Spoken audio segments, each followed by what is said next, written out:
Well, welcome to Hamilton County Newsmakers. I'm Perry Williams, your host every week. And today we've got a new business here in Noblesville and kind of a new concept. And the guest today is the owner-operator of one-man show right now, Beth Wood. Welcome, Beth. Thank you. Glad to be here. Beth, let's talk a little bit about your business. It's on South 8th Street there. And let's talk a little bit about, I'll let you explain the name of the business and also how it's spelled, because it's a good story behind it, really. Okay. So the business is called Kaleidoscope Krossing, and the concept of Kaleidoscope is that just as the colors in the kaleidoscope turn and change and rotate, so will all the different events and the things that we have going on in the business. So it's going to be a whole series of different community workshops, and it will be community outreach projects. You can rent the facility if you want to for different functions, but things are constantly going to be changing and be in flux. And then the Krossing is spelled with a K because it ties into the railroad, which runs right in front of the business. So kind of trying to place some emphasis on where we're at, located in the downtown community of Noblesville. Well, give us a little bit more detail where it's located, because it is on South 8th Street, right off the square there. Yeah, we're just 2 blocks south of the main drag in downtown Noblesville. We're at 8th and Cherry, and we're just a block down from Nickel Plate Arts. Yeah, so Nickel Plate is on Maple there, and then you're on Cherry on 8th Street. So. Exactly. Yeah, we have a public parking lot in between us, and really trying to kind of build up that arts and cultural arts district there. We've done a couple of events together. Last fall we did Superhero University when they were doing Comic Book in a Day, and then we just finished up with Fairy Festival, which we did on Friday night and Saturday, and they of course had their Fairyville all week long. Yeah. So it's nice to have some partnering and working in tandem together. Yeah, and I think that's one thing that of course, you know, I served on the Main Street Board for 4.5 years and spent a lot of time and grew up here, left for a while and come back. But the one thing I was concerned about was we had a lot of great organizations in this town, but they were all in silos, okay? Yeah. So probably the best of the best at doing that is Ayla McGill at has done an outstanding Nickel Plate has done an outstanding job of bringing all those artists and all those creative people together. Because I can tell you, I was at that first meeting, and I always told her she did an excellent job of herding cats, because there was a lot of different people there with a lot of different views, which you know that artists tend to have very different perspectives. Yeah, on absolutely. Things. Yeah. So let's talk a little bit more about the business. Sure. What age groups are we talking about? You know, what types, some of the things you have to offer? Yeah, we're really trying to target and when I say we, that's me at this point. You're Absolutely. Right. But you have to think big, right? That's right. So that's why we say we. Yeah. But we're going to be trying to target a variety of age ranges. So there will be some specific kids classes. There will be some adult classes. And then I'm also going to try to integrate a number of parent-child and grandparent-child classes. Have a number of ideas on how to really encourage that intergenerational content, I guess you would say. We're looking at potentially pairing some preschoolers with some of the folks in assisted living facilities and trying to create some buddy systems there. Which so that will help both. Absolutely, yeah, to create kind of a longer lasting relationship as opposed to a one-time visit or a one-time interaction with someone. So really trying to encourage a variety of different audiences to participate. Because you know, the one thing that I've learned, I've been very blessed since I've been back, and Jim Wolford and I've got to work together. The one thing that I have learned, our kids are a lot different today than they were when I went to school, okay? Absolutely. And, you know, I tell my wife Kathy all the time the other day when we were sitting there talking, I said, you know, I feel like my dad now. Because some of those things that I thought was a little out there, we're doing today, and it's kind of hard for me to grasp. But I will have to say that I've learned a lot, and you know, I just went through some training with the school system with a group called Miller Ambassadors, where we went into schools. And there's some amazing things going on in our school. I mean, they may say North Elementary on the outside, they may say Noblesville High School or Noblesville Middle School, but I can tell you right now, they are totally different than when I went to school here at Noblesville.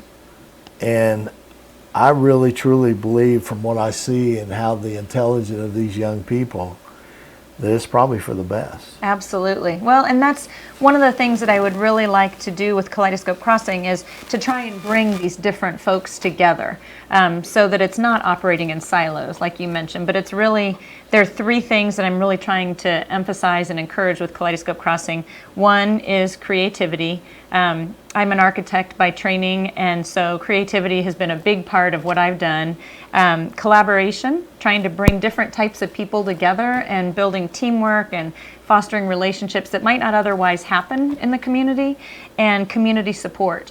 So we're going to be doing a number of events in order to support different organizations and different folks within the community, and really trying to encourage especially younger folks and teenagers to get involved in that, so that they realize what a difference they really can make. Absolutely, because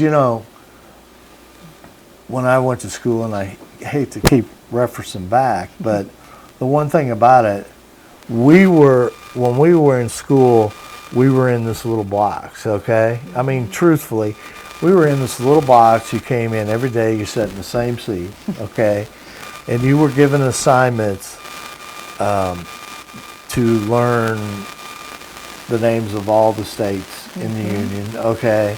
Memorize them and get up and read them, okay? But now in our schools, we have got more creativity, and we're giving the kids the opportunity to think outside the box, which when I went to school, we didn't. Absolutely. We were given a textbook, and we followed that textbook to the T. Yeah, yeah. Well, and that's what I really want to encourage here with this business. I mean, my oldest daughter is in 5th grade at Hazeldale Elementary, and she does projects of creating videos, and she does stuff that she brings home and shows me on her iPad that I'm like, Maddie, how did you do this? And so those are the kinds of things that we really want to pave the way for, and give opportunities for folks to come together and learn how to do that and kind of experience those things together. Yeah, because I know that with working with some of the people in some of the homes around here and things, and some of the older people, it will be a fresh new set of learning experiences for both sides, and I think that's going to be a wonderful thing to take a part of, and bringing mom and dad. And I love you saying about because to a certain extent we're very blessed here. The grandmother raising grandkids is not quite as bad as it is in many other counties around the United States, but we still have it, okay? So those situations are still there, and it's a tough pill to swallow, because when my daughters were teenagers, my mother was living with us, and it was an eye-opening experience for them. I bet. Yeah, you can learn a lot. Younger, older, in between. I think we learn so many different things from different generations. It really helps shape us in a lot of ways. Now, talk a little bit about some of the events you got coming up here. I know you're doing some things this weekend with First Friday. Yeah. So First Friday, just in a couple days, from 5 to 9, we're going to have our big grand open house. It's going to be celebrated Cinco de Mayo style. So we're going to have Mexican munchies, and we're going to have artists that are going to be displaying their work. They're also going to do some live demonstrations with their artwork. We've got door prizes. We've got there's a local organization called Purposeful Design, and they go about rehabilitating men who've been on the streets with a lot of drug problems, and they help them to learn skills in woodworking, and they now do custom woodwork and furniture pieces, which are just beautiful, and they have amazing stories to tell about how this has changed their life. So they're going to be there, and they're going to chat with us a little bit, so it should be a good time. Really looking forward to it. Yeah, sounds great. What are some of the other events that you got coming up, some of the major events. Yeah. So we have a whole series of events planned through the spring and getting into the summer. There's going to be a monthly journaling class. So we've got Bible journaling coming up, and then also going to look at art journaling and bullet journaling, where there's going to be a series of Mother's Day craft classes that we're doing that you can come out kind of in a make it, take it style, and there's several different options to choose from there. We've got a lady that's going to do a presentation on the Appalachian Trail. I've got someone coming down to do a napkin sketching class, and they have a kids class for that and an adults class. Jim, we can sign up for that napkin sketching. Wouldn't our sketch be good? It's going to be a lot of fun. Yeah. You don't want to miss it. We have another artist who's coming up from Indianapolis, and he's going to do a journaling sketchbook class. So we're going to cover journals, and he's going to talk a little bit about the history of journaling all the way back to Lewis and Clark, and then we're going to talk about different perspectives of journaling and sketching, and then we're going to go out to Potter's Bridge and do some sketching on site. So it's bring a brown bag lunch, and it's a 3-4 hours with a really good guy, the artist by the name of Ken Scott. And if people haven't been out there to Potter's Bridge and seen the great job that Hamilton County Parks have done really emphasizing Potter's Bridge, because in my mind, to walk down in Potter's Bridge halfway where that window is and look out at White River is just a beautiful, beautiful sight of nature and at its fullest. It's pretty unique, and to have that right here in our backyard is that's a really special feature for the community. Yeah, and the trails. So what, I know you mentioned a lot of these events, but what more can we see here in the summertime? Are there going to be, will you be ramping up some of your classes and everything as summer break happens? Yep, absolutely. We want to go about offering having some summertime offerings for camps with kids. We're going to be looking at doing some photography options, different types of courses that we'll do with that. I've got some book clubs that we're going to be looking into. So there's a whole variety of things. We may be approaching some theater and acting classes for kids. We have, for the little ones, we have a teddy bear picnic coming up this summer. Oh, cute. So all kinds of things we're trying to target, again, with that whole Kaleidoscope idea, just offering a whole variety of different options. Now, Beth, you have a architecture background and everything, but what drives you to do this business? Where's the passion come? There's got to be a story behind this story, which is a great one. Yeah. But how did you get to this place in your life? Well, I am a registered architect here in Indiana, but I've always been what you would consider kind of an atypical architect. I have always been drawn to what we're doing right now, talking with other people and communicating. I've had marketing positions and business development positions, corporate communications roles, because it kind of makes me crazy to be behind the desk doing one thing all the time, whether it was drafting or detailing. Love the creativity and the design aspect of it, but this is what really I'm passionate about right here. So in my architecture background, I've done adult continuing education, and then in kind of my volunteer experiences, I led the middle school and high school youth group with First Presbyterian Church, did a lot of different things with the kids, middle schoolers and high schoolers. Something that I never thought I would get into, but absolutely loved it. And then I've also worked with doing women's workshops in the past. So all these different things that I've been very passionate about are kind of coming together in one entity now. And the missing piece of the puzzle was I never had a place to do all these different things. Sure. And it was just something that as I was driving down Pleasant Street, this house was on the market. And just one day as I was driving along, I thought, oh, that's an interesting house. And then the next day as I came by, I thought, what that house looks like on the inside. It's just about the right size for the kind of things I was looking at doing. And then once I got inside, I absolutely fell in love with it. It was built in 1930. It has all the original woodwork, beautiful wood detailing, built-in cabinetry, and it's a real gem as I see it in the downtown fabric, I guess, of Noblesville.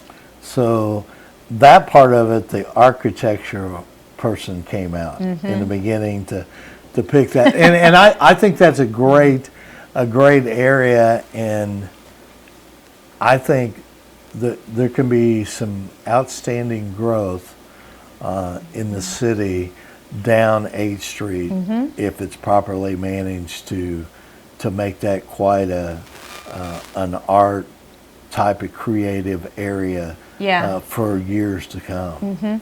Well, our family has lived here for 15 plus years. I think we're in our 16th year now, and there's been so much growth and so many exciting things that have been happening in Noblesville, and I'm just real excited to be a part of that. And like you say, 8th Street I think is going to continue to develop, and I know there's been potential talk about the rail line and what's going to happen, and at one point I had someone share that there might eventually even be a stop in front of my building. So again, trying to tie that in with the K and Krossing to kind of emphasize that a little bit.